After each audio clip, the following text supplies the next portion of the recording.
One of the many cruelties of slavery in the United States was the forced separation of families. The story of Matilda Hughes demonstrates how one Black woman fought to reunite her family. Matilda was born enslaved in 1830 in Kentucky.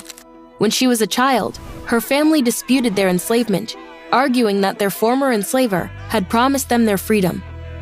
The family entered a long legal battle, but before it was decided, Matilda was sold to Edward McGee in Tennessee.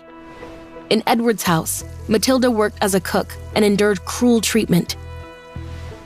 After a few years, she married Edward's personal servant, Lewis Hughes. Within a year, Matilda gave birth to twins, but harsh living conditions threatened her baby's health. Desperate to save them, Matilda tried to sell herself to another enslaver who might treat her better, but she was caught and punished. Sadly, her babies died. After the outbreak of the U.S. Civil War, Matilda and Lewis sought an opportunity to emancipate themselves. During an attempt to escape together, they were caught and violently punished.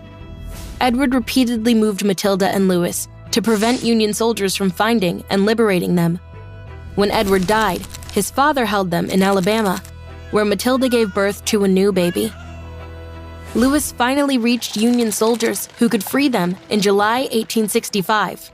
Newly free, Matilda searched for news of the family she lost years earlier.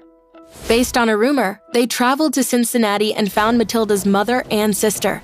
Matilda and Lewis had 2 more children and eventually founded a laundry business in Milwaukee, Wisconsin.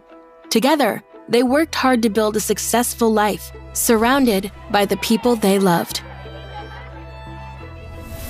Why was finding family a top priority for formerly enslaved people after the Civil War?